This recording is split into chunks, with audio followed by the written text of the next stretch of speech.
20 عالمیت کی جب بھی بات آتی ہے پاکستانی قوم، عسکری ادارے اور حکومت ایک پلیٹ فارم پر اکٹھے ہوتے ہیں اور ملک کی طرف میلی آنکھ دیکھنے والوں کو منہ توڑ جواب دیا جاتا ہے۔ ہماری عسکری قیادت اور جذبوں سے سرشار پاک فضائیہ اور پاک آرمی کے نوجوانوں نے جس طرح بھارت کو منہ توڑ جواب دیا وہ بھارت یاد ہمیشہ رکھے گا۔ پاکستان امن پسند ملک ہے، پہل بھارت نے کی اور انجام دیکھ لیا۔ وزیر اعظم عمران خان کی دانشمندانہ سوچ نے آج پھر بھارت کو پلوامہ واقعے کی پیشکش کی اور قوم کو اعتماد میں لیا۔ سیدھا ہندوستان کو آفر کیا کہ کسی طرح کی بھی آپ انویسٹیگیشن چاہتے ہیں، اگر اس میں کوئی بھی پاکستانی ملوث ہے تو پاکستان پوری طرح تعاون کرنے کے لیے آپ سے تیار ہے۔ پہلے سے پلان تھا کہ کوئی کولیٹرل ڈیمیج نہ ہو، کوئی کیجولٹیز نہ ہو، صرف ہم یہ بتائیں ہندوستان کو کہ ہمارے میں کیپبلٹی ہے کہ اگر آپ ہماری ملک میں آ سکتے ہیں تو ہم بھی آپ کے ملک میں جا کے کارروائی کر سکتے ہیں، صرف اس کا یہ مقصد تھا۔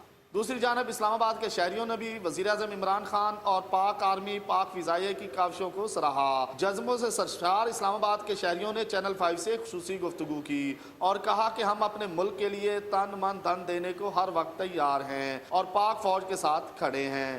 ہم امن چاہتے ہیں، لڑائی جھگڑا یہ مسلمان بالکل پسند نہیں کرتے ہیں، لیکن یہ اگر ہمیں تنگ کرے گا تو میں ان کو کہنا چاہتا ہوں کہ میں اپنے فوج سمیت بمبئی میں گھس کے اس کو ماروں گا۔ جو جذبات مسلمانوں کے ہیں، لا الہ الا اللہ محمد رسول اللہ، اس سے آگے تو دنیا میں کوئی چیز نہیں سر۔ کیا لڑیں گے؟